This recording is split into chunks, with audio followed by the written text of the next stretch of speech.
అయ్యా నమస్కారం. కారం కారం కూకోండి కూకోండి. ఈ కారం గాడేవాడు.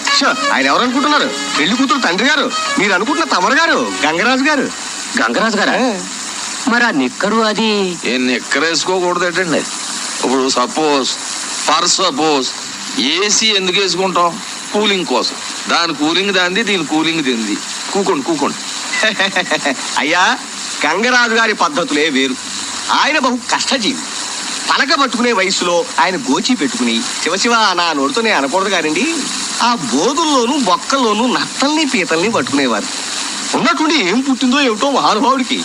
ఒక రోజున అడుగు అలా చూడండి, ఆ గేలం బొంగ పట్టుకుని అంబాజీపేట నుండి బయలుదేరి టిక్కెట్ లేకుండా దొంగల బండి ఎక్కి విశాఖపట్నం చేరి సముద్రాన్ని నమ్ముకున్నారు.